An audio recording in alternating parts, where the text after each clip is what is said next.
Muy buenas tardes a todos. Mucho gusto de estar aquí en esta ocasión con el Foro de Abogados del Capítulo Nuevo León de la Barra Mexicana de Abogados, así como invitados que han tenido el placer de unirse a esta plática. A nombre precisamente del Capítulo Nuevo León le damos la más cordial bienvenida a esta serie de eventos que hemos estado difundiendo. Les agradecemos mucho su presencia, es muy importante para nosotros y les quiero hacer una invitación para que los temas que sean de su interés, que gusten, se traten en eventos de esta naturaleza, por favor nos hagan llegar un correo para considerarlos y con mucho gusto. La intención es que todos vayamos desarrollando y aprendiendo y creciendo de los panelistas y de la interacción con las mismas preguntas de los participantes, los cuales nos van a nutrir a todos. En esta ocasión tenemos el gusto de presentar el tema Modelos Asociativos para Desarrollos Inmobiliarios, el cual nos va a dar su ponencia la maestra en Derecho Genoveva Beatriz Franco Aguado, que se desempeña actualmente como subdirectora fiduciaria de la SOFOL TM Sourcing.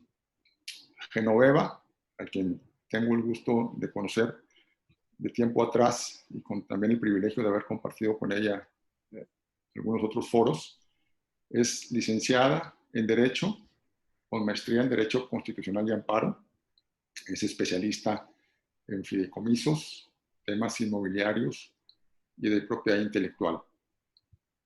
Tiene certificaciones y avales de diversos organismos, como la AMPI y la OMPI.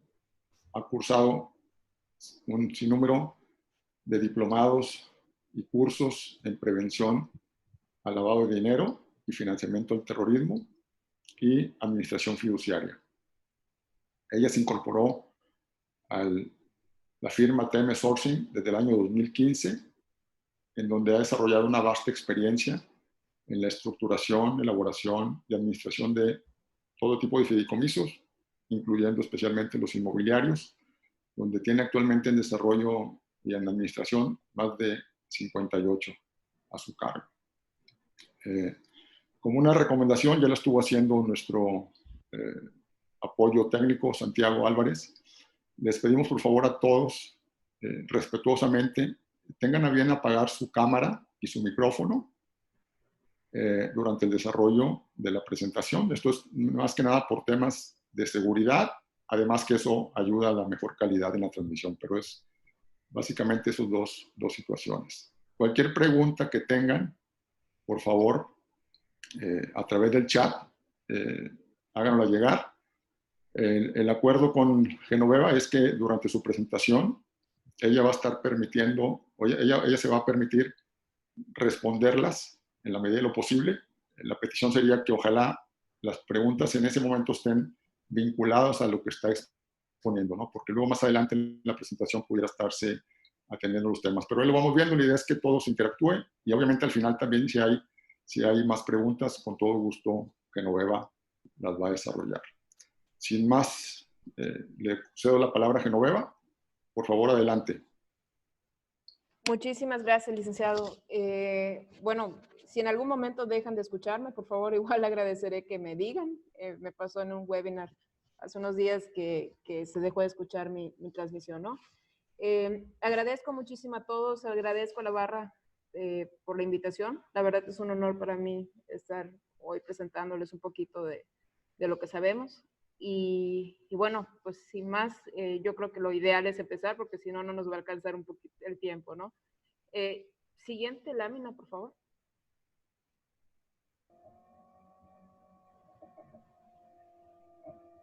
Siguiente. Gracias. En el mundo inmobiliario y en el mercado normalmente nos encontramos con dos tipos de desarrolladores, ¿no? Los desarrolladores que trabajan en terrenos propios. Ahora sí que es lo más común del mundo ver a un desarrollador que encuentra una tierra que le gusta, la adquiere, ya sea una sociedad, una SAPI que el desarrollador maneje, o digo, generalmente son SAPIs, ¿no? O una persona, cualquier tipo de persona moral, y construyen ahí lo que sea que vayan a construir y lo comercializan. Esta es la forma más conveniente de hacerla en muchos casos, sin embargo, nos lleva a una serie de oportunidades que puede tener ese tipo de manejo, de negocio que pueda haber, ¿no? Como uno es la descapitalización, o sea, obviamente tiene que haber un gasto por parte del desarrollador al momento de adquirir el inmueble, el pago de impuestos que esto conlleva. Muchas veces hay una pérdida de tiempo. Puede ser que tengan un inmueble que les guste mucho, que hayan visto que bueno, pues es una buena oportunidad de mercado, sin embargo, tal vez no esté a la venta. Convencer a la persona para que lo ponga a la venta no es cosa fácil, y puede ser tiempo que se pierda, que en el mundo inmobiliario es tiempo valiosísimo, ¿no? Y oportunidades, puede ser que se dejen pasar muchas oportunidades en este aspecto. En esta conferencia vamos a enfocarnos a los desarrolladores que trabajan en terrenos ajenos, ¿no? Trabajar en terrenos ajenos también lleva sus riesgos. Uno de ellos es que pueda entrar en embargos el terreno por algún incumplimiento contractual. Pueden haber riesgos litigiosos. Si la persona propietaria del terreno es una persona física, pues digo, nadie esté sujeto de algún divorcio o algún problema que pueda tener esa persona física. Y podemos ver igual muerte o incapacidad de las personas. Si no traen un testamento acorde o un fideicomiso que vaya a administrar esos bienes al momento de la muerte o incapacidad, se puede convertir un poquito tedioso ese aspecto. Siguiente lámina, por favor. La idea de esta plática es precisamente cuidar que no pase nada de esto al momento de construir en terrenos ajenos. Las tres formas principales de asociación que encontramos en el mercado, bueno, pues está la asociación de participación, que les voy a platicar de ella, sin embargo, no es muy recomendable en muchos aspectos, y también van a saber por qué. La sociedad anónima y SAPI, digo, es una opción que vemos muchísimo en el mercado, y el uso de fideicomisos. Siguiente lámina, por favor.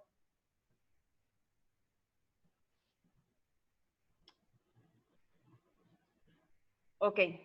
El convenio de asociación en participación, la Ley General de Sociedades Mercantiles lo define como un convenio por el cual una persona concede a otras que le aportan bienes o servicios una participación en las utilidades y pérdidas de una negociación mercantil o de una o varias operaciones de comercio. Esta es la definición real que nos da la Ley General de Títulos de Sociedades Mercantiles. Sin embargo, prácticamente la podemos definir en hacer un convenio entre dos personas para efecto de llevar a cabo algún negocio, ¿no?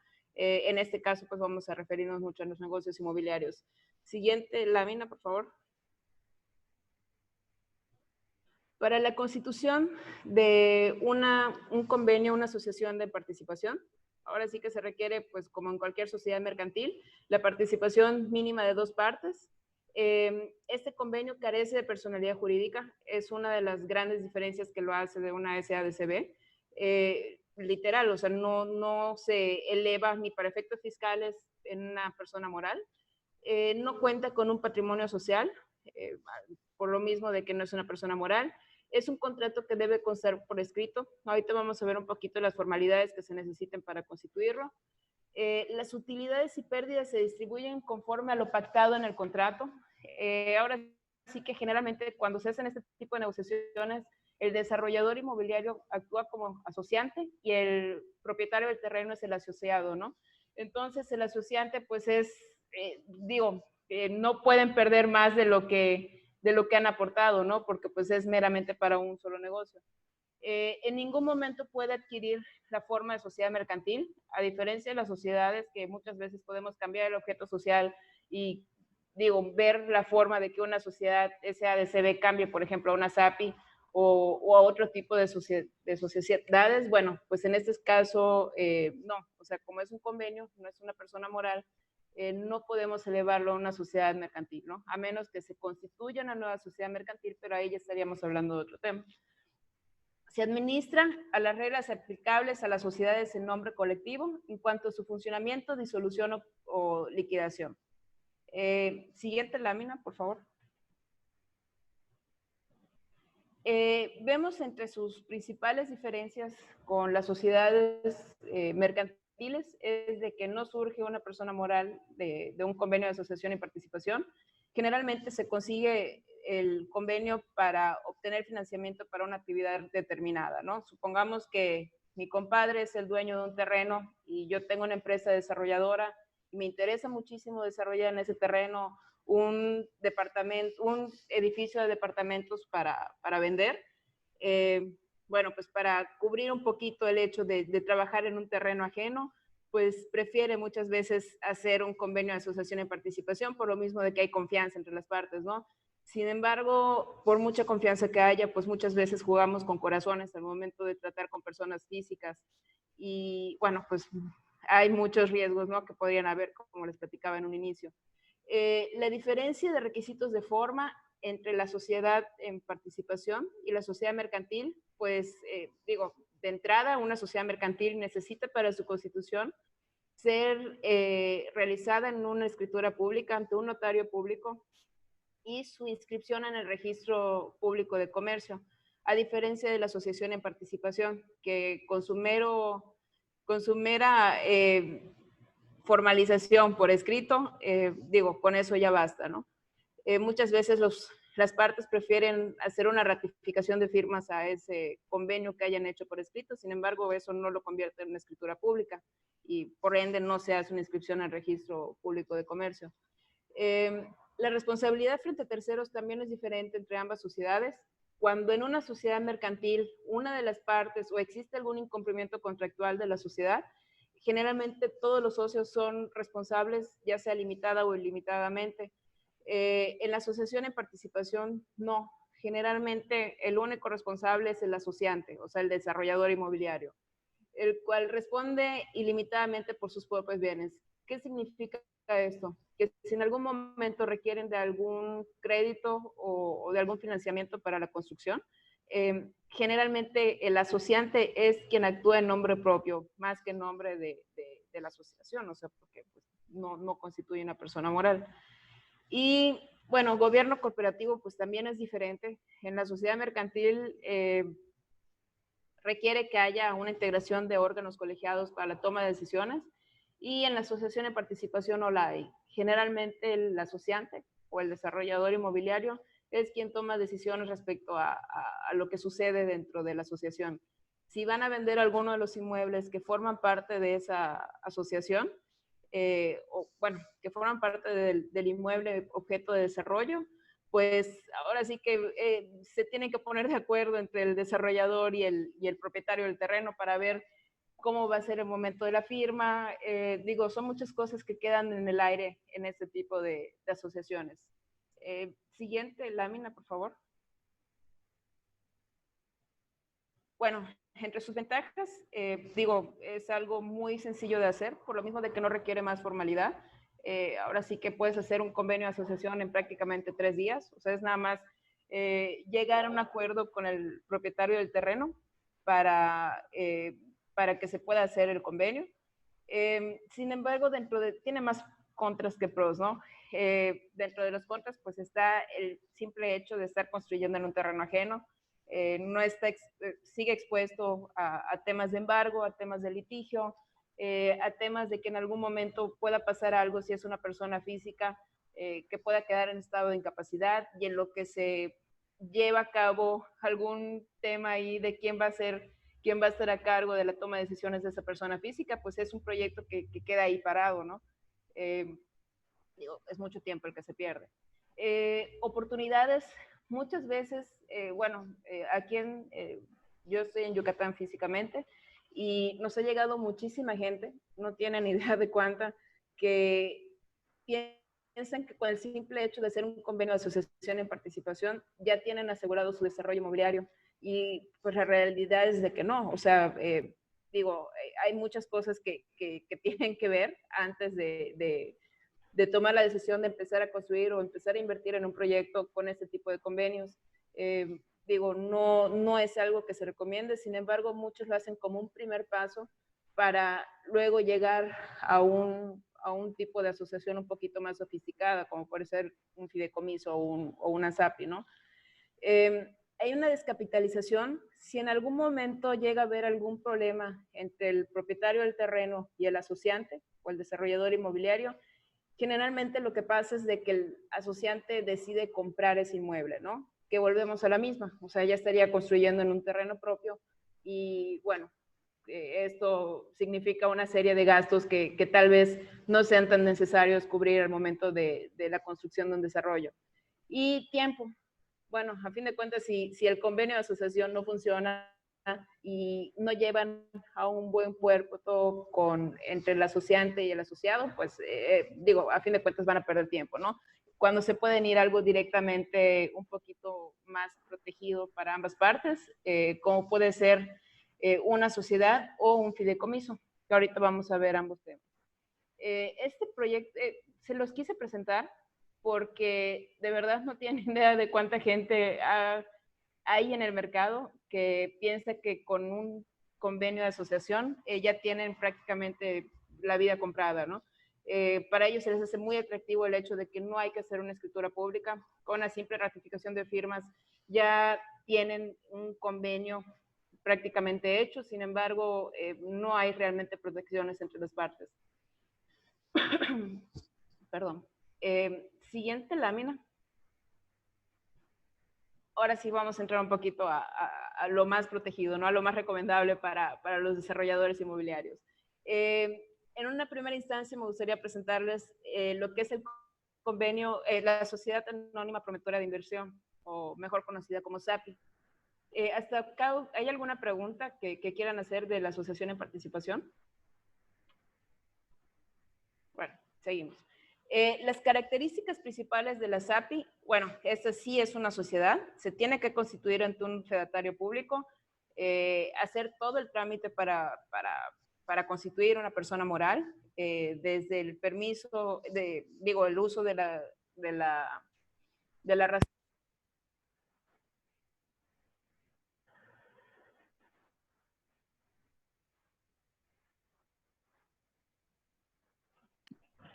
Genoveva, se fue tu audio. Licenciada Genoveva, se cortó. Bueno, ¿me escuchan ahora sí? Ahora sí. Ya la escuchamos. Ok, mejor sin los audífonos. Bueno, perdón. Ok. La SAP, como cualquier sociedad mercantil, pues se tiene que constituir ante un fedatario público. Te voy a interrumpir un segundo porque sí, claro. Sí hubo una pregunta que nos hace el compañero barrista Eduardo Tapia. Saludos, Eduardo. Que él comenta y pregunta que sobre los beneficios fiscales de la asociación en participación, si todavía continúan, ya que hubo mucha transparencia fiscal en los 90s. Bueno, no. De hecho, fiscalmente hablando, prácticamente la carga de las obligaciones fiscales van para el desarrollador inmobiliario. Al propietario, pues obviamente al momento de la venta de los inmuebles, él tiene que hacer responsabilidad por sus obligaciones fiscales respecto del inmueble. Si hay alguna ganancia extra por la venta de los inmuebles, pues igual tendría que hacerlo en sus declaraciones, ¿no? Sin embargo, generalmente quien tiene toda la carga fiscal de la ganancia de la venta de los inmuebles es el desarrollador inmobiliario, el asociante. Él es el que, pues ahora sí trae toda la carga en responsabilidades como si fuera él el único propietario del proyecto, ¿no? Sí, ahí apoyando el comentario de Eduardo, yo recuerdo también en esos años 90, finales de los 80s y principios de los 90s, así como en este momento estás comentando las ventajas y más desventajas de la AMP para algún proyecto de esta naturaleza, en aquellos años la asociación en participación era muy usada, muy recomendada por esa transparencia fiscal de la que hablaba Eduardo. simplemente complementando, en mi caso yo dejé de verla por muchos años precisamente con las restricciones fiscales y para mi sorpresa últimamente la he estado volviendo a encontrar en diversos lugares, ¿no? Pero bueno. Digo, yo no sé Monterrey cómo ha estado, pero de verdad aquí en Mérida he visto desarrolladores inmobiliarios muy grandes. O sea, tuve una junta antes de la contingencia con uno de ellos y digo, manejaban pura asociación en participación, ¿no? Entonces se me hizo muy curioso porque, digo, igual tenía muchísimo tiempo que no veía uno y los que había visto eran como un acto previo a un fideicomiso. Hacían un convenio de asociación y ellos querían ahora sí que terminar de amarrar el proyecto con un fideicomiso para un desarrollo inmobiliario, ¿no? Una especie de contrato preparatorio, que no Sí. lo es, pero bueno, más o menos, ¿no? Ahí hay otra, David Turrubiates comenta, dice, aunque la asociación en participación no tiene personalidad jurídica como tal, tributa como persona moral. Bueno, sí, sin embargo, bueno, la carga fiscal generalmente va a cargo del desarrollador inmobiliario, del asociante. En este caso del asociante, es correcto. Y por ahí Sí. el abogado Rebolledo pregunta también si fiscalmente la asociación en participación se asimila a una sociedad. Fiscalmente, yo entiendo que no tanto porque, repito, o sea, la carga va más al desarrollador del proyecto, ¿no? Sin embargo, cuando hay tal vez varios intervinientes dentro del proyecto, sí podría existir tal vez una similitud con una persona moral, con una sociedad mercantil. Y ahí mismo David Turrubiates transcribe el artículo 7 de la Ley de Impuesto de la Renta y en general señala que para esa ley, cuando se haga mención a una persona moral, se entenderá entre otras a las sociedades mercantiles y también a las asociaciones de participación cuando se realicen actividades empresariales en México. Muchas gracias, que nos vamos a seguir. Sí, a ver, me voy a poner los audífonos porque realmente es un poquito malo. Voy a ver, si no se escucha, por favor que me digan, porque ahora sí que Adelante, creo que adelante. anda fallando un poquito el micrófono. ¿Me Adelante. escuchan por ahí? Te escucho, sí. Ah, ok, perfecto. Ok, a ver, si quieren, seguimos con la SAPI. Perdón, estábamos en una antes.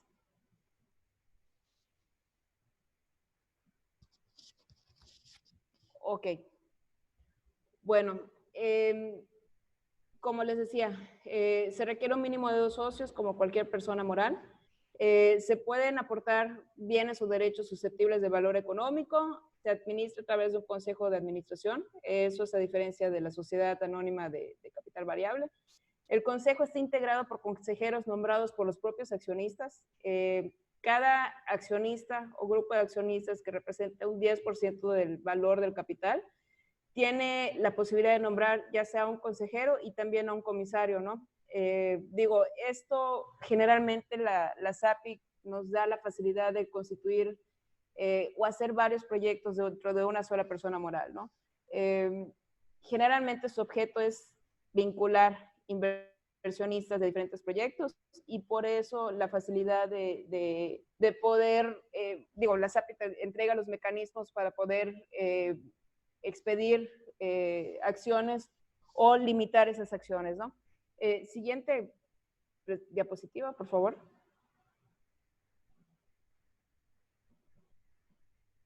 Ok, las características principales, como les decía, permite más flexibilidad en cuanto a los derechos de los socios, estructura orgánica y capital social. Ahora sí que hemos visto, digo, para mí es una maravilla la utilización del SAPIS para desarrollos inmobiliarios, ya que pueden estar trabajando de diferentes proyectos inmobiliarios, ahora sí que con diferentes socios prácticamente, y bueno, ahora sí que cada quien tiene su responsabilidad y sus ventajas dentro de la sociedad, ¿no? Los tipos de acciones que pueden emitir, pues son acciones de circulación restringida, las distintas a las previstas en la Ley General de Sociedades Mercantiles, acciones ordinarias, acciones con voto limitado, acciones preferentes con o sin dividendos preferentes, acciones sin voto, y también hay un tipo de acciones que se le otorgan a algunos socios que son las acciones de veto, ¿no? que en este caso son los que tienen la voz y el voto para decir si alguien entra o no entra dentro de la sociedad. Generalmente los fundadores son los que tienen ese tipo de acciones. Siguiente diapositiva, por favor. Las diferencias con otras sociedades, pues podemos ver que la SAPI se puede regir con la Ley General de Sociedades Mercantiles o la Ley de Mercado de Valores, a diferencia de la sociedad anónima. Me voy a referir más a la diferencia entre sociedad anónima y sociedad anónima promotora de inversión, ya que las bursátiles, pues, estamos hablando de un tema un poquito más complejo, ¿no? Ahora sí que ahí interviene la Comisión Nacional Bancaria de Valores. Perdón, hay una pregunta por ahí también. Preguntan si una SAPI puede emitir diferentes series de acciones para representar la participación de accionistas en diferentes desarrollos inmobiliarios. Sí, de hecho, esa es una de las ventajas de la SAPI. Se pueden manejar diferentes desarrollos inmobiliarios, diferentes propietarios inmobiliarios que tengan, bueno, conforme a su participación, determinado número de acciones y, bueno, es una de las flexibilidades que tiene, ¿no? La SAPI y la SA no tiene intervención pública, a diferencia de la SAPIP, que es la Sociedad Anónima Promotora de Inversión Bursátil, y la Sociedad Anónima Bursátil, que ahí entra a intervenir la Comisión Nacional Bancaria de Valores. Respecto a su caracterización, puede ser la Sociedad Anónima y la SAPI se puede constituir desde un inicio como tal, o adoptar esa modalidad conforme a un acta de asamblea, al igual que las bursátiles. Respecto al Consejo de Administración, lo que les comentaba, en la sociedad anónima pues puede ser un administrador único o un consejo, y en la SAPI y en las subsecuentes pues ya estamos hablando de consejos de administración, ¿no? No hay ninguna SAPI que tenga un solo administrador único. Siguiente.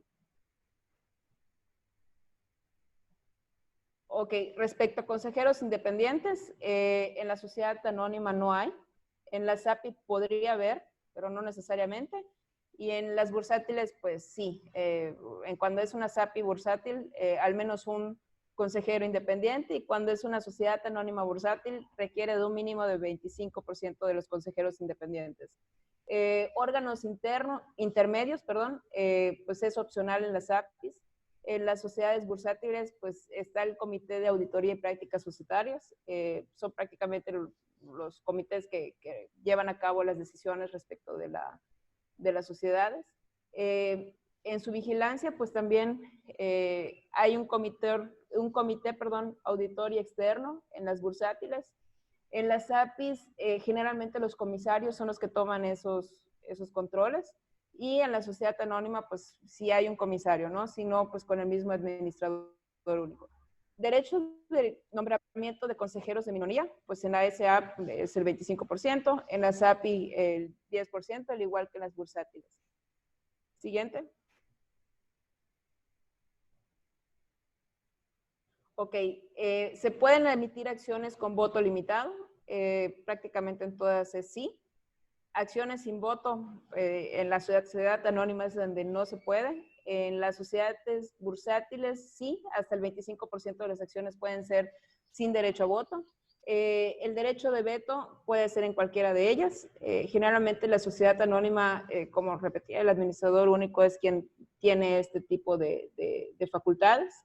Y límites a la circulación de acciones, pues son los mecanismos, ¿no?, que maneja la Ley General de Sociedades Mercantiles, a diferencia de la sociedad anónima bursátil, que en este no hay límites. Siguiente diapositiva, por favor.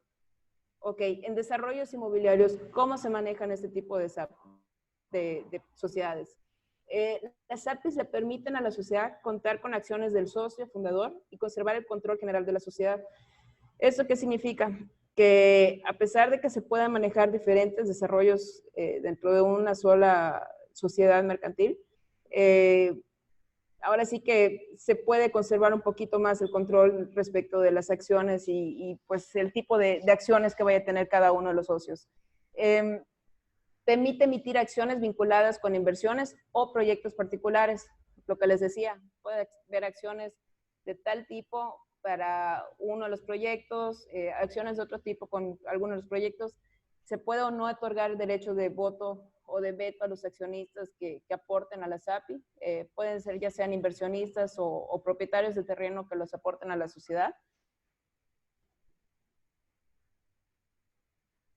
A ver, preguntan, ¿la recompra de acciones propias en la SAPI podría ser un mecanismo para amortizar las acciones de proyectos particulares ya concluidos o vendidos? Perdón, recompra. Mira, lo que son la recompra de acciones propias de la SAPI, a ver, déjame leer otra vez tu pregunta. Puede ser un mecanismo para amortizar acciones de proyectos particulares ya concluidos o vendidos. Generalmente cuando concluye el proyecto inmobiliario o cuando se venden todos los inmuebles que forman parte de, en ese momento, ahora sí que se ve qué hacer con las acciones, ¿no? Digo, para eso son para proyectos propiamente definidos. Ahora, si supongamos que los accionistas son ahora sí que para distintos proyectos inmobiliarios, pues ahí habría que ver la posibilidad, ¿no? O sea, digo, la SAPI maneja varios tipos de acciones, habría que ver cuáles son las que se podrían recomprar. Los derechos especiales vinculados con las acciones pueden ser exigibles a la sociedad. ¿Esto qué significa? Que si un aportante de un terreno para un proyecto inmobiliario, generalmente cuando se aporta a la SAPI, pues obviamente no va a ser nada más por el valor del terreno tal cual, sino tiene que haber una ganancia o un porcentaje de ganancia para esta persona, ¿no? Entonces se le dan las acciones conforme a su participación y eso puede ser exigible a la sociedad, ¿no? O sea, tiene que... De nada, acabo de ver el mensaje, perdón. Puede ser exigible a la sociedad en cualquier momento. Generalmente se manejan muchas reglas respecto de en qué momento se le va a pagar, o sea, si se le va a pagar de una sola exhibición o se le va a hacer en pagos amortizados conforme se vayan vendiendo los inmuebles, ¿no? Eso depende mucho de cómo vaya a ser la negociación entre el propietario del terreno y el desarrollador inmobiliario. Se pueden establecer reglas de votación y porcentajes mínimos para la toma de decisiones.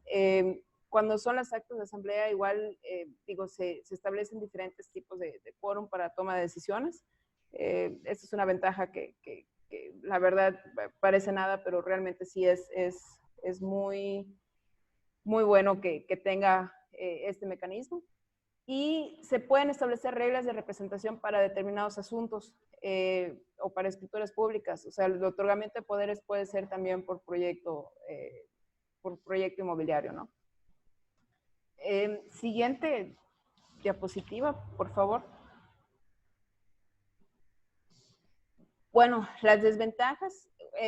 Voy a empezar un poquito con las ventajas.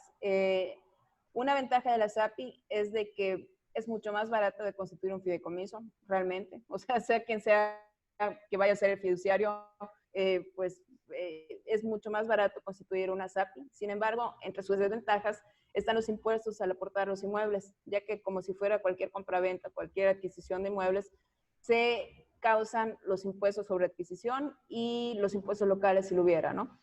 Hay menos seguridad para un inversionista que en un fideicomiso, eso sí.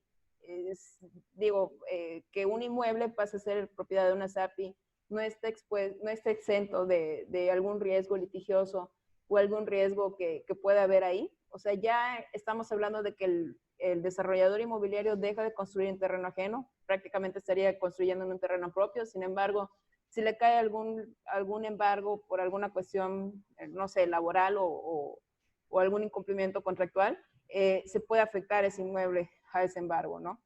En caso de las acciones, al momento en que se dividen los dividendos, bueno, hay un impuesto que se causa del 10% del monto de dicho dividendo a cargo del inversionista, que, bueno, pues sí significa una cantidad importante al momento de recibir los dividendos. ¿Hasta aquí alguna duda con la SAPI? Si no, pasamos a la siguiente. Siguiente lámina, por favor. Y bueno, pues vamos a entrar a uno de mis favoritos y más recomendables formas de asociación para desarrolladores inmobiliarios, que es el fideicomiso. Siguiente lámina, por favor. El fideicomiso, muchas veces, bueno, platicando con gente fuera del ámbito legal, incluso con algunos abogados también, al momento de escuchar fideicomiso, lo primero que se les viene a la mente es un fideicomiso de planeación patrimonial tal vez, o un fideicomiso como este que salía en Nosotros los Nobles, de que una persona dejaba cierta cantidad de dinero para garantizar que al momento de su fallecimiento se cumplan ciertas obligaciones, o los fideicomisos que manejan los extranjeros, ¿no? Muchas veces esos son los tipos de fideicomisos. Sin embargo, para los que no están relacionados con el tema, el fideicomiso puede ser una herramienta mucho más amplia y mucho más ágil que cualquier tipo de asociación que podamos ver en el mercado, ¿no? Vamos a empezar un poquito con las definiciones. ¿Qué es un fideicomiso? La Ley General de Títulos y Operaciones de Crédito nos maneja dos tipos de fideicomisos. Uno es el fideicomiso en general, que lo podemos ver como un contrato en virtud del cual el fideicomitente transmite a una institución fiduciaria la propiedad o titularidad de uno o más bienes o derechos, según sea el caso, para ser destinados a fines lícitos y determinados, encomendando la realización de dichos fines a una institución fiduciaria. Y el fideicomiso de garantía, que es la siguiente definición que nos da la Ley General de Títulos y Operaciones de Crédito, es como un fideicomiso de garantía si el fin del mismo es garantizar a un fideicomisario, o puede ser un acreedor, el cumplimiento de una obligación y su preferencia de pago. Entonces, digo, no hay más. Ahí sí que lo que es un fideicomiso es una restringida, un fideicomiso de administración, un fideicomiso patrimonial, todos son motes de productos que les otorgan los fiduciarios, ¿no? Podemos ver que en un fiduciario bancario, tal vez un fideicomiso para un desarrollo inmobiliario, lo manejen como un fideicomiso de administración tal cual, y en un fiduciario SOFOM, tal vez lo podemos manejar como un fideicomiso de garantía y administración inmobiliaria, o sea, depende de qué es lo que se busque. Dentro del fideicomiso intervienen tres partes. La primera es la persona que aporta algo, pueden ser bienes, inmuebles, valores y efectivos, bienes muebles, derechos. Digo, dentro de bienes muebles se incluye toda clase de bienes muebles, pueden ser obras de arte, camiones, autos, maquinaria, etcétera, etcétera. El fiduciario es la administración, la institución financiera, perdón, que administra esos bienes, o sea, la que los va a recibir, para garantizar al beneficiario, que es el fideicomisario, la realización de los fines que se hayan pactado dentro del fideicomiso. A ver, Tania Galván nos pregunta, en las APIs, al existir de acciones distintas para desarrollos inmobiliarios distintos, ¿la contabilidad se lleva de manera separada por el proyecto? Ahora sí que en temas contables no soy muy buena, sinceramente. Digo, debería de ser que sí, pero sinceramente ese dato te lo podría conseguir después porque nunca, no me meto en los temas contables realmente. Pero sí debería de ser una contabilidad por cada proyecto, ¿no? Siguiente lámina, por favor.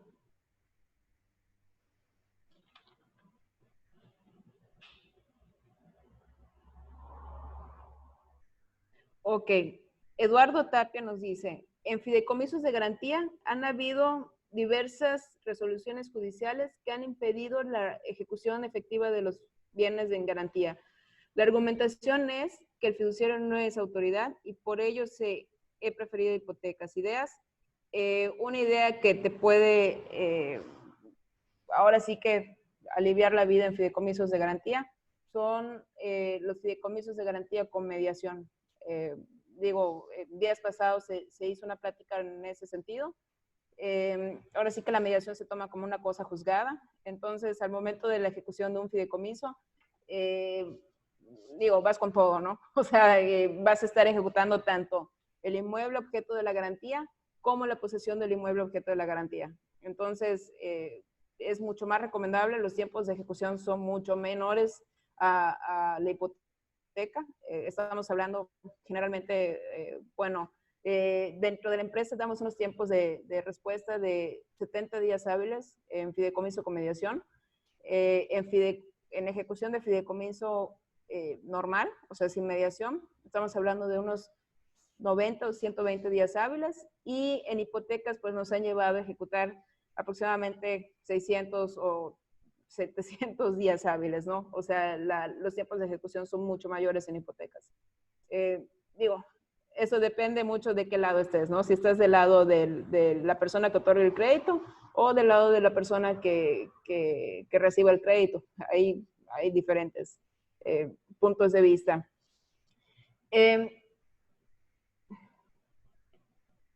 Ok, ¿a qué se refiere con fideicomiso de mediación? ¿Se hace a través del Tribunal Superior del Estado? No.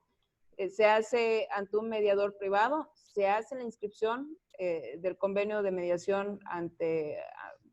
no es un tribunal, creo que es aquí en Mérida es con el Consejo de la Judicatura. En Monterrey, sinceramente, no recuerdo bien ante qué, me imagino que también es ante ellos.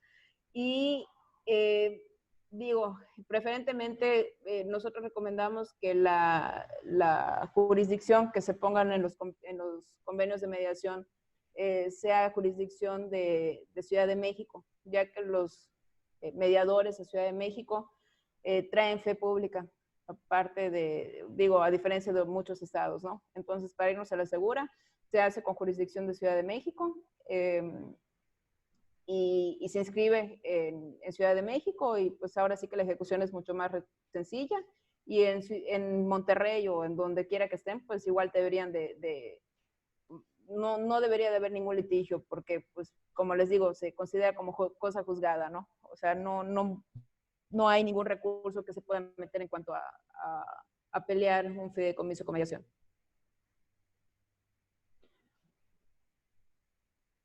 Ok. ¿Quiénes pueden ser fiduciarios? A diferencia de otras, en otros países, aquí en México, antes eran únicamente los bancos. Ahorita pueden ser uniones de crédito, SOFOMES, conforme a lo que dice la Ley General de Títulos y Operaciones de Crédito, almacenes generales de depósito, compañías de fianzas, compañías de seguro, operadores de sociedades de inversión, SOFIPOS, instituciones de banca múltiple, o sea, los bancos, y los bancos de desarrollo. Siguiente. Los tipos de fideicomiso que hay en México. Eso se lo estoy diciendo a manera de enfocarnos un poquito más en lo que son los fideicomisos inmobiliarios. No crean que les estoy intentando meter ahí algo que no va de acuerdo al plan, ¿no? O a la materia que estamos viendo. Pero es para que entiendan un poquito lo que les voy a presentar a continuación. Los tipos de fideicomiso en México, como les decía, en la Ley General de Títulos y Operaciones de Crédito se manejan dos, el fideicomiso de garantía y el fideicomiso en general.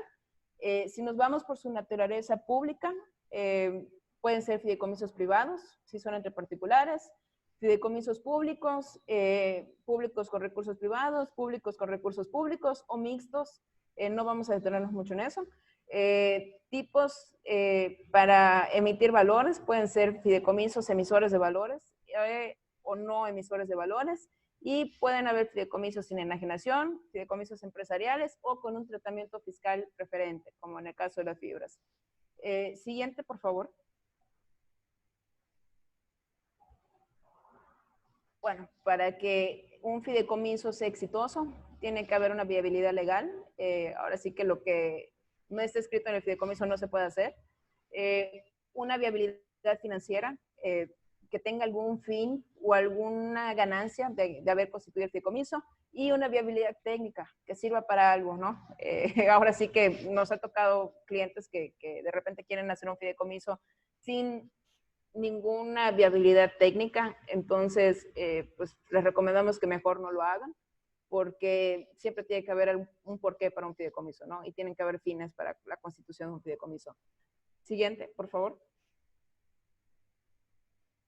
Y vamos a empezar con los fideicomisos inmobiliarios. Siguiente. El fideicomiso A más B es el fideicomiso más sencillo, por así decirlo, para temas inmobiliarios. Como les recuerdo, bueno, les decía anteriormente, cada fiduciario lleva su mote para sus fideicomisos. El A más B se puede traducir a un fideicomiso de administración inmobiliaria, ¿no?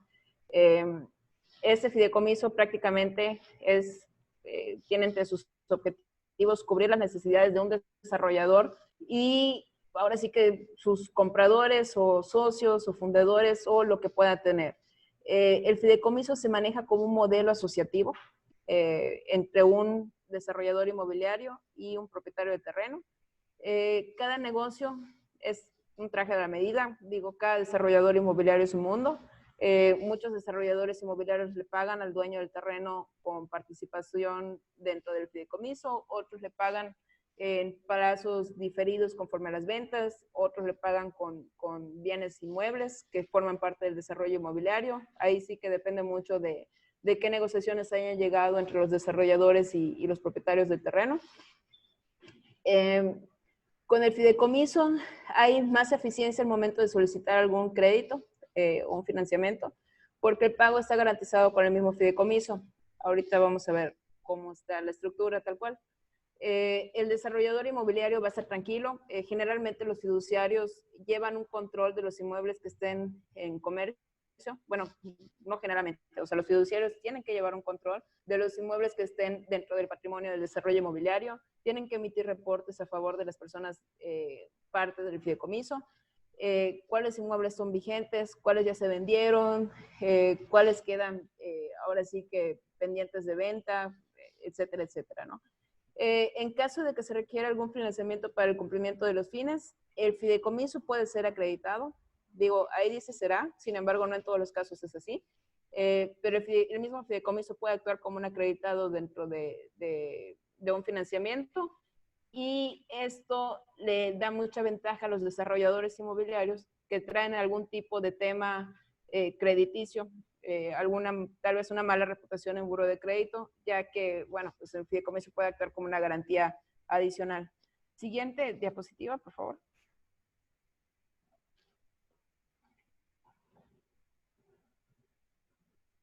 El fideicomiso A más B lo podemos usar tanto en plazas comerciales, oficinas corporativas, viviendas, centros médicos, complejos turísticos, complejos industriales, cualquier tipo de proyecto inmobiliario puede ser sujeto a un fideicomiso. Digo, eso es un poquito para que vean en lo que se puede usar, ¿no? Siguiente. El esquema general es el siguiente. Primeramente se establecen reglas de asociación entre el fideicomitente A y el fideicomitente B. Estas reglas de asociación muchas veces son un convenio de asociación en participación, sin embargo, no necesariamente tiene que ser así. O sea, puede ser hasta un convenio verbal entre el fideicomitente A y el fideicomitente B. Y bueno, ahora sí que se puede ir formando conforme se vaya haciendo el clausulado del fideicomiso. El fideicomitente A generalmente es el propietario del terreno y el B es el desarrollador. El propietario aporta a la bolsa del fideicomiso el bien inmueble, el fideicomitente B aporta proyecto y mejoras a la bolsa del fideicomiso y pues empieza la construcción inmobiliaria, ¿no? ¿Qué lleva a esto? Que el fideicomitente B va a estar construyendo en un terreno que está protegido dentro de un fideicomiso, eso lo vuelve inembargable. No hay forma, si el fideicomitente A es una persona física y se muere, dentro del fideicomiso tiene que haber una cláusula de fideicomisarios sustitutos, o sea, quiénes son los beneficiarios y quiénes nos van a instruir, ¿no? Sin embargo, el proyecto no se va a parar, sino sigue vigente. Bueno, una vez que se haya terminado la construcción del desarrollo inmobiliario, se hace la transmisión de propiedad a favor de los terceros adquirentes, ¿no? El precio puede o no caer dentro del patrimonio del fideicomiso. Si cae dentro del patrimonio del fideicomiso, tenemos que tener ahí mucho cuidado para ver que el fideicomiso no se vuelva un fideicomiso empresarial. A ver, aquí nos preguntan, ¿es posible solicitar al fiduciario que actúe como garante hipotecario y solidario obligado en un crédito puente? Sí. sí, sin ningún problema, siempre y cuando se establezca la posibilidad del fiduciario para comparecer como garante dentro de los fines del fideicomiso que se trate, ¿no? En caso de que no, digo, siempre se puede hacer un convenio modificatorio y anexar esa cláusula. Sin embargo, depende de qué fiduciario sea con el que estés trabajando, pero sí se puede hacer sin ningún problema. Incluso el gravamen sería, en primer lugar, el fideicomiso, y en segundo lugar quedaría la hipoteca. Y al momento de la venta a los terceros adquirentes, primero se hace una cancelación parcial del fideicomiso y posteriormente se hace una cancelación parcial de la hipoteca, ¿no? Todo se hace en el mismo acto y realmente no lleva tanta complejidad. Bueno, acá está, en caso de que el fiduciario sea el garante. Si el precio, digo, si hay un crédito de por medio, ¿no? Claro, porque muchas veces el fideicomitente desarrollador actúa y ya hace el desarrollo inmobiliario con recursos propios y en ese caso pues no es necesario hacer ningún crédito. Pero si hay algún crédito de por medio y el precio de la venta de los inmuebles cae a la bolsa del fideicomiso, pues primeramente se le tiene que pagar a la institución financiera, se le paga el importe correspondiente a favor del fideicomitente A o el fideicomitente propietario y el remanente se le da al fideicomitente B. Muchas veces cuando el fideicomiso maneja inmuebles y recursos, se nombra un comité técnico. Sin embargo, no siempre es necesario. Cuando estamos hablando de que tal vez sea un desarrollador inmobiliario y un propietario del terreno, pues con la simple instrucción de ambos fideicomitentes, no debería devolverse, no debería de haber ningún problema, ¿no? Para las instrucciones. Nos pregunta si hay un mecanismo para evitar que el fideicomiso sea empresarial, aunque el dinero lo reciba el patrimonio del fideicomiso. Preguntas mucho, Guillermo. Sí, sí se puede hacer. Muchos fiduciarios, digo, ahí depende mucho de con quién sea quien estés tratando, ¿no? Cuando son desarrollos inmobiliarios, lo primero que se te viene a la mente es un banco, ¿no? Sin embargo, digo, a mí me gusta más trabajar con SOFOMES, aparte de que trabajo para una SOFOM, pero se me hace un poquito más flexible porque puedes hacer este tipo de operaciones. El esquema que se maneja para que no sea un fideicomiso empresarial y se puedan recibir los recursos es de que primeramente se hace el fideicomiso únicamente con los inmuebles y con el valor de la aportación y a la par se constituye un fideicomiso con los derechos al cobro del fideicomitente B como comercializador de los inmuebles. Entonces, prácticamente los recursos de la venta estarían cayendo a la segunda bolsa del fideicomiso, perdón, a la bolsa del segundo fideicomiso, y se va a ir dispersando. O sea, los dos fideicomisos tienen que estar muy bien conectados. Ahora sí que las cláusulas y los fines del fideicomiso tienen que ir acorde. Sin embargo, fiscalmente, pues no podría generar un fideicomiso empresarial o no se podría considerar así, ya que estamos hablando de dos cuentas diferentes, dos números de contrato diferentes, o sea, es un fideicomiso completamente aparte, que está relacionado con el anterior. Siguiente lámina, por favor. Bueno, los beneficios del fideicomiso A más B. El primero, y no menos importante, es de que la posesión del inmueble la va a tener el desarrollador. El desarrollador puede estar construyendo tranquilamente dentro del inmueble, sabiendo que no se va a meter en ningún problema de estar construyendo en un inmueble ajeno. Se crea una separación patrimonial, los bienes son inembargables, ahora sí que no hay algún tema de litigio que pueda embargarse el fideicomiso. A ver, nos preguntan, ¿hay una diferencia legal, financiera y operativa entre un fiduciario, banco, SOFOM, etcétera, o todas las entidades pueden actuar dentro de los mismos términos? Las SOFOMes pueden hacer fideicomisos de garantía. Los únicos que pueden hacer fideicomisos con otros esquemas son los bancos, las instituciones bancarias. Sin embargo, la forma que lo hacen y lo manejan las SOFOMes para hacer el fideicomiso A más B es manejar como garantía el pago a favor del propietario del terreno y a favor si hay algún financiamiento, ¿no?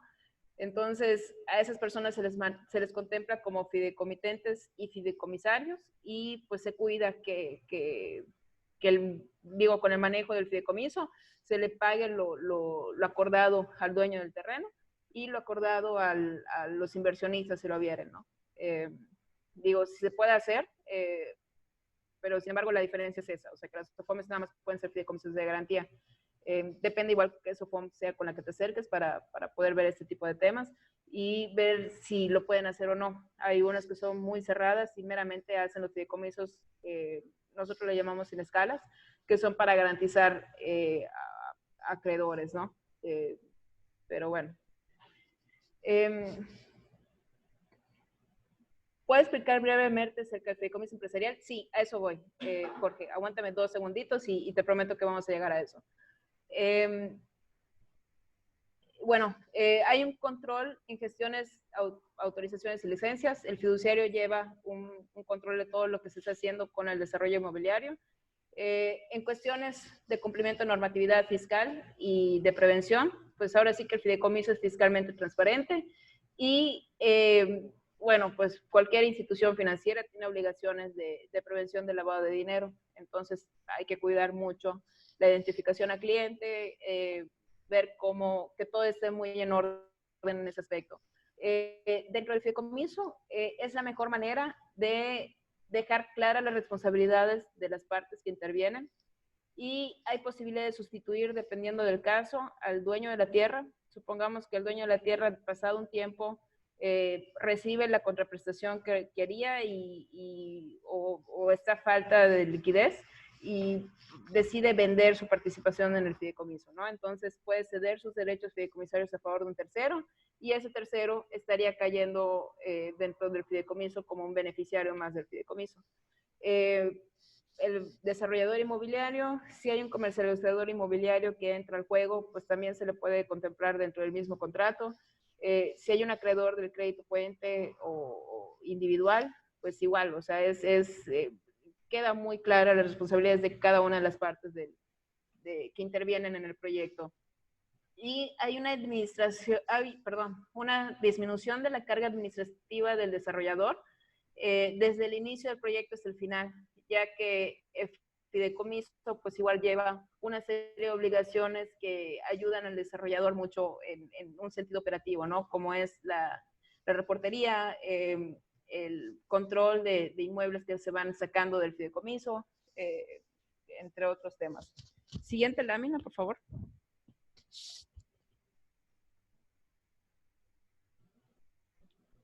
Bueno, digo, los derechos de minoría de tanto. Me voy a saltar un poquito en esa parte para llegar al tema de los fideicomisos empresariales, porque si no, no nos va a alcanzar el tiempo. ¿Puedes pasar a la siguiente? Consideraciones fiscales. Un fideicomiso empresarial. Bueno, de entrada, al momento de constituir un fideicomiso y que se aporte el inmueble a favor del fideicomiso, si la persona que está aportando el inmueble, o digo, hablando en un fideicomiso en general, la persona que está aportando lo que sea a ese patrimonio del fideicomiso, se reserva el derecho a readquirir lo que está aportando, no se considera para efectos del Código Fiscal de la Federación una enajenación, entonces no se causan impuestos por enajenación. ¿Cuándo se causarían los impuestos? Al momento en que esta persona termine ese derecho a readquirir, ¿no? Que en el caso de los desarrolladores inmobiliarios es al momento de la venta del inmueble. Entonces, en lugar de pagar el impuesto al momento de la aportación al fideicomiso, como si fuera una venta, lo estaría pagando al momento en que se venda cada uno de los inmuebles que formen parte de la construcción del desarrollo inmobiliario y de manera individual por cada uno de ellos, ¿no? No se pagaría de un solo golpe. El fideicomiso empresarial no es que se vuelva una persona moral, sin embargo, es muy parecido a una persona moral.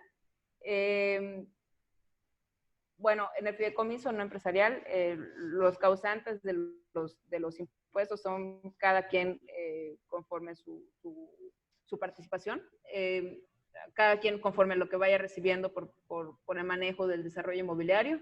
Lo que sí es que el fideicomiso es fiscalmente transparente, ¿no?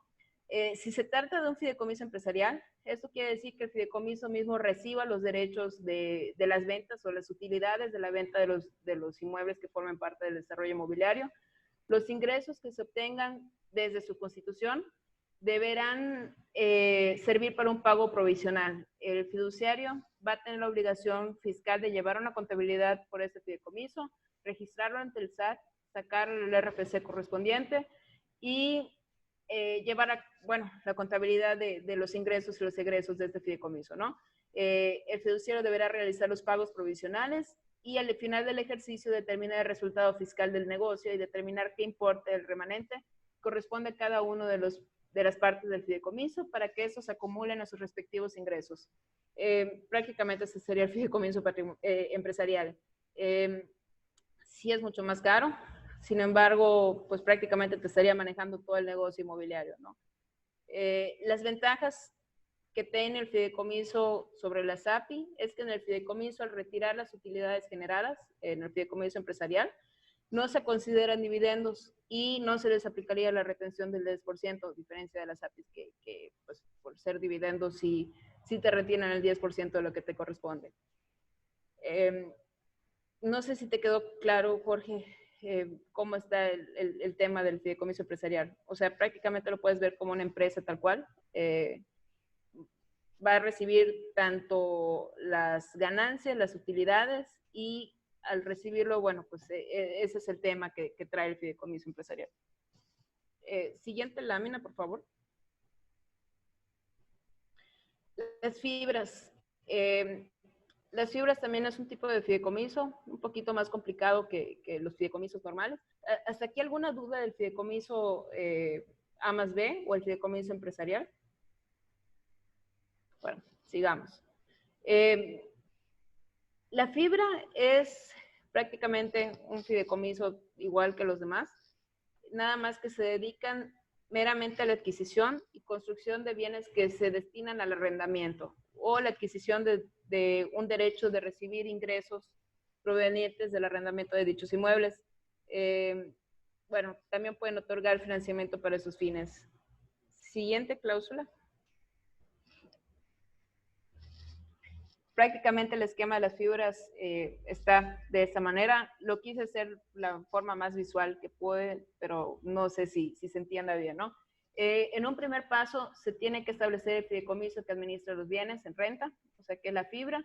Los dueños de las propiedades que se aportarían al fideicomiso la aportan, ya sea que les den una contraprestación económica o les den certificados fideicomisarios, que es lo que vendría siendo como que el pago por su aportación al fideicomiso.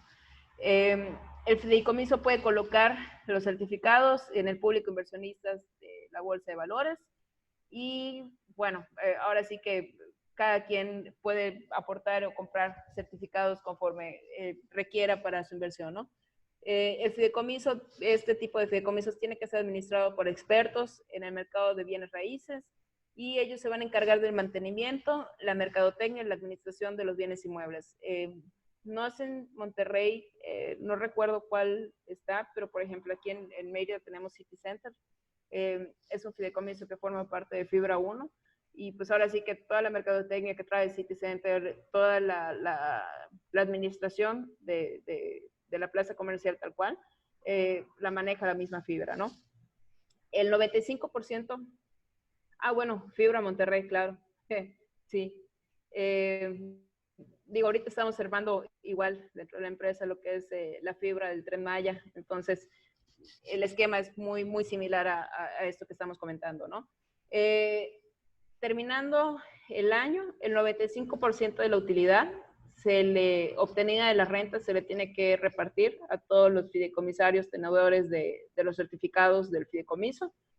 Y cuando el inversionista o cuando uno de los tenedores de los certificados fideicomisarios requiere liquidez, puede vender su participación en el fideicomiso por medio de una casa de bolsa. ¿Eso qué significa? Que es como si tuvieras acciones de una empresa, ¿no? Digo, las puedes vender, las puedes heredar en dado caso. Entonces, las fibras pues se maneja muy similar a una gran empresa donde se maneje muchas acciones. Siguiente lámina. ¿Cuáles son sus ventajas? Pues la administración de los inmuebles va a caer a manos de un experto. Sí, eso le da muchísima mayor confianza a una persona que quiere invertir en una fibra. Hay un mayor control y confianza entre los inversionistas, digo, lo que les decía. Hay seguridad, prácticamente el dinero que vas a estar aportando, pues es casi seguro de que va a ser para un beneficio. Puede servir para una planeación patrimonial en caso de que, bueno, digo, los certificados fiduciarios los puedes aportar dentro de tu testamento como un activo más de tu persona. Sirve como mecanismo asociativo, sí. Sin embargo, pues este está enfocado más que nada a inmuebles que sean destinados al arrendamiento. Y bueno, requiere de una institucionalización, ¿no? Los certificados son los 228.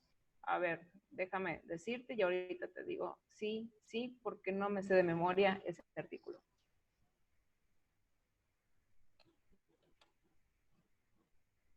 Pero debería ser que sí.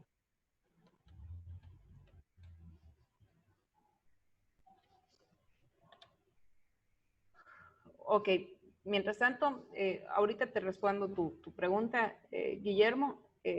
Seguimos un poquito. Los certificados fiduciarios ahora sí que tienen acceso, tal cual, a mercados reconocidos para financiar proyectos. Hay una democratización en inversión inmobiliaria. Sirve para... Parecería que pueden ser emitidos por fideicomisos o SAPIs. Los certificados fideicomisarios, tal cual, a ver, ya cargó.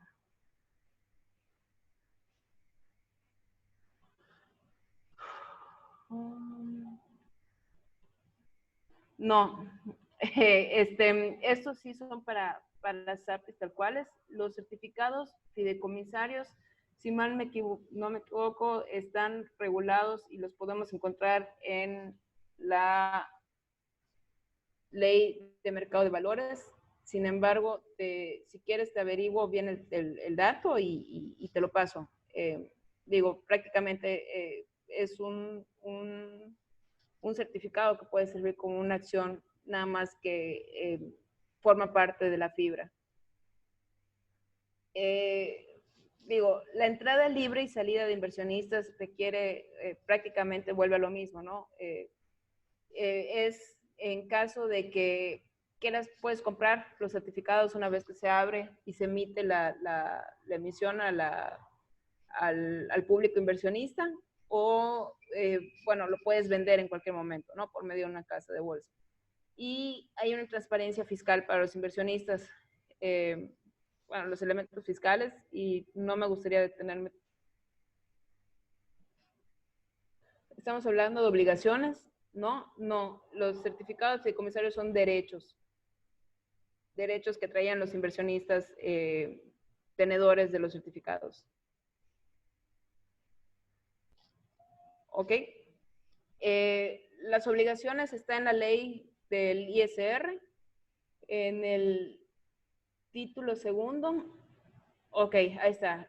Artículos 62 y 63 de la ley del mercado de valores. Muchísimas gracias, Antonio.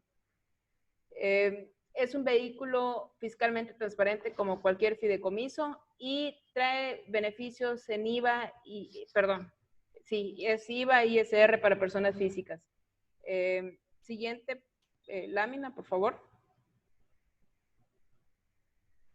Bueno, las ventajas generales de las fibras es de que al momento de constituirse y de aportarse un inmueble a una fibra, prácticamente enseguida empieza a generar una plusvalía elevada por la ocupación del inmueble y el cobro adecuado de las rentas. Volvemos a lo mismo, ahí vuelve la importancia de que el administrador de la fibra tiene que ser un experto en bienes inmuebles, lo cual le da mucho plus a la fibra de cual se trate, ¿no? Al formar parte de un adecuado portafolio de inmuebles, esto se va revaluando periódicamente. Las personas que aportan sus inmuebles a las fibras pueden percibir el valor de sus rentas mediante distribuciones periódicas. como les decíamos, anualmente se tiene que repartir el 95% de la bolsa de la fibra a favor de los tenedores de los certificados, conforme a su participación. Y las instituciones mediante las cuales se puede participar es a través de asesores financieros, de las instituciones financieras y la Bolsa Mexicana de Valores. Es la forma de poder acceder a una fibra. La institucionalización para poder llegar a ser una fibra es muy importante. No cualquier empresa claramente puede constituir una fibra, tiene que hacerse un análisis de todo el historial, de los flujos que traiga esta empresa para poder institucionalizarla y ver la posibilidad de si puede emitir en bolsa o no, lo cual hace que genere mucha confianza entre las personas que podrían ser inversionistas en la fibra. Siguiente lámina, por favor.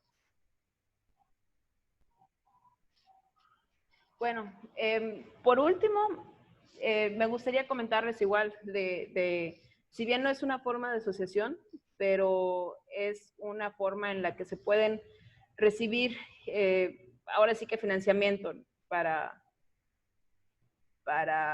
desarrollos inmobiliarios.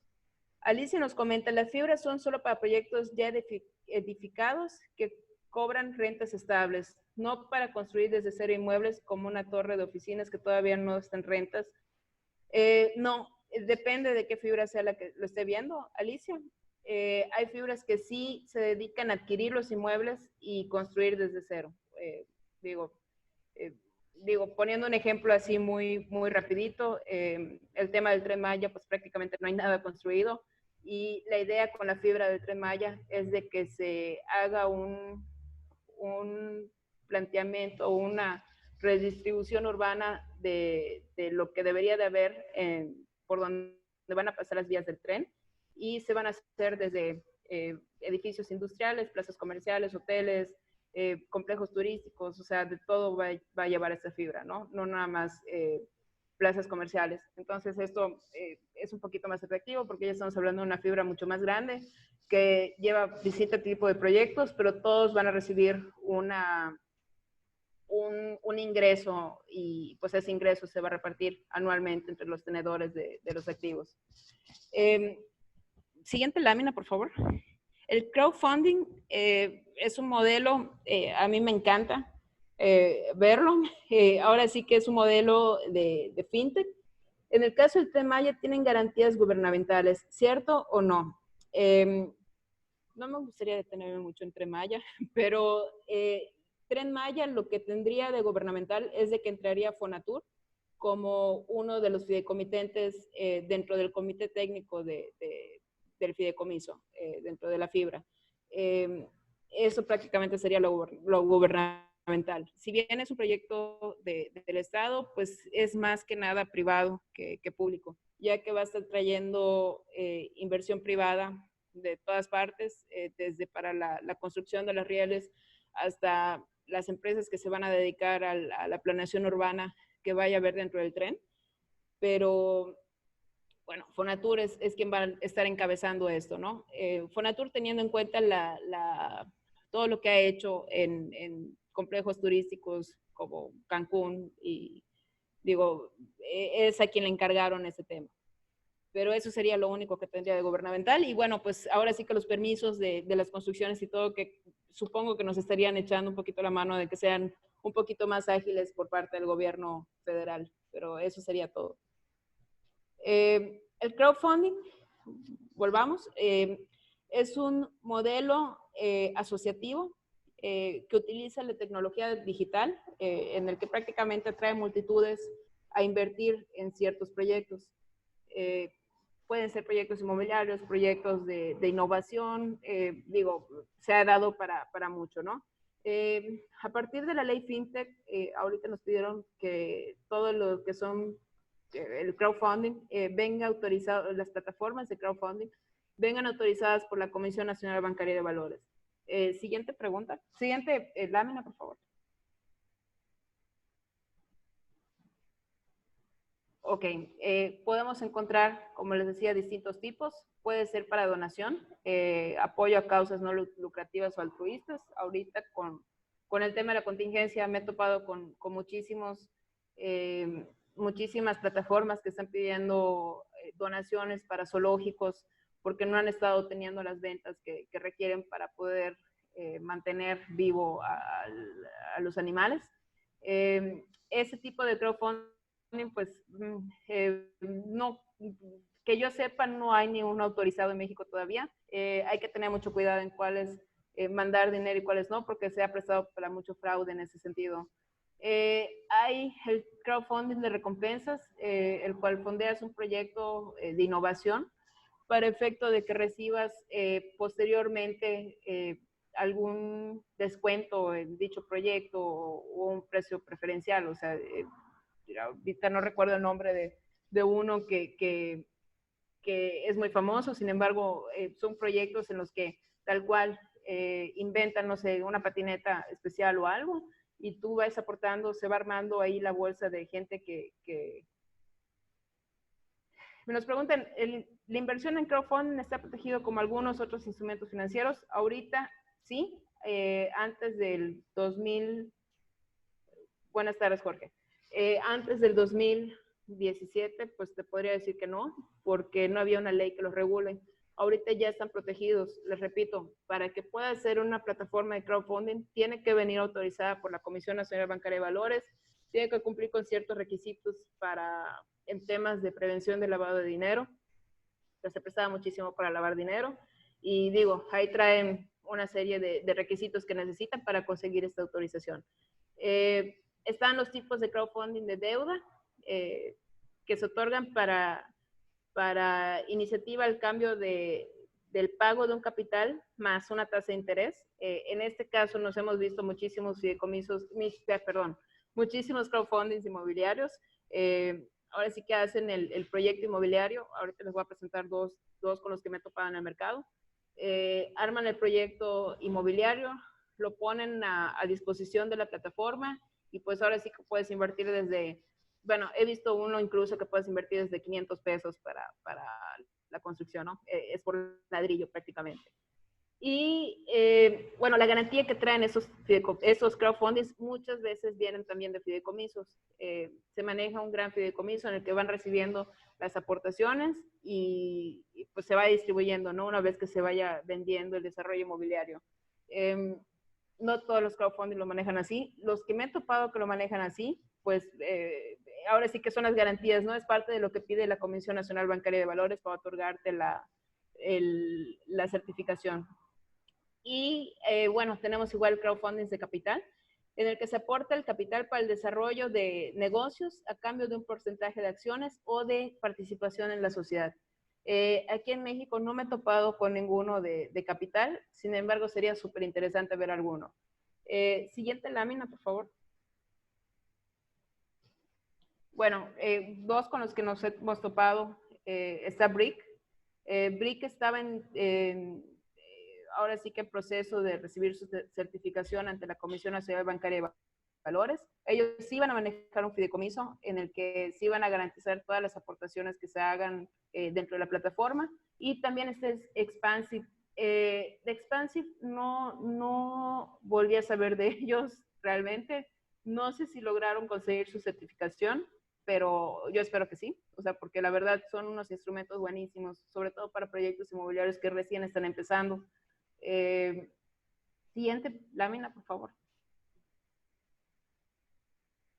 Bueno, acá hay unas definiciones. Por mi parte, eso sería todo. Digo, regresando un poquito al tema del crowdfunding, sí me gustaría comentarles que ojalá que sigan existiendo este tipo de plataformas, ya que muchas veces los desarrolladores inmobiliarios buscan financiamiento tal vez de 1 o 2 millones de pesos para comenzar con los permisos o con las licencias o aunque sea el proyecto y pues digo, yo creo que estos mecanismos podrían servir perfectamente para conseguir este tipo de financiamiento. Por mi parte, eso sería todo. Muchas gracias, Genoveva. No sé si hay alguna pregunta más. Aquí está llegando, bueno, está Alicia. Ahorita para su comentario, para beneficio de todos, les comento que todas estas presentaciones que hemos venido haciendo aquí en el capítulo Nuevo León de la Barra Mexicana Colegio de Abogados, estamos subiéndolas a nuestro canal de YouTube del capítulo Nuevo León, en la barra, donde lo van a poder estar revisando con todo gusto. Van a estar libremente. Los expositores amablemente y generosamente han accedido a compartirlas y esa es la manera en que van a estar al alcance de todos. Si mal no recuerdo bien tus datos, ¿no, Genoveva? Al final, en la última... Sí, viene el WhatsApp de la empresa. Digo, nos pueden localizar ahí o... Y si no, con todo gusto en la barra sí. nos hace llegar la información. ¿Sí? ¿Alguna otra pregunta? Resumiendo, Genoveva, después de esta exposición que nos diste un paseo interesante por todos estos esquemas Sí, de asociación, digo, en tu opinión, ¿cuál es tu principal recomendación? Digo, queda claro yo creo la exposición, pero me gustaría escucharte. Bueno. ¿Qué figura usarías, recomendarías en primer lugar y por qué? Mira, te voy a ser honesta. Yo estoy enamorada del fideicomiso. Realmente mi novio se pone súper celoso del fideicomiso a ese nivel. Entonces, me encanta porque es una figura muy flexible, tanto empresarial, no empresarial. Ahora sí que podemos hacer maravillas con un fideicomiso. Digo, maravillas para la buena, ¿no? O sea, no, tampoco es... mucha gente busca lavar dinero de alguna forma con fideicomisos. Eso, pues, no creo que sea muy posible, por lo mismo de que un fideicomiso es fiscalmente transparente. A mí me da muchísima confianza el hecho de que vaya a estar protegido el inmueble de cualquier embargo, de cualquier causa que pueda haber con la persona y pues como inversionista también me daría muchísima confianza manejar un fideicomiso, ¿no? Digo, ese sería mi favorito de todas las opciones. En esos atributos de la inembargabilidad de los bienes aportados al fideicomiso, que sin duda es un atributo y un beneficio para esa figura, digo, también existe la situación de que los derechos fideicomisarios sí pueden ser embargados. Sí, pero es mediante una resolución judicial. Correcto.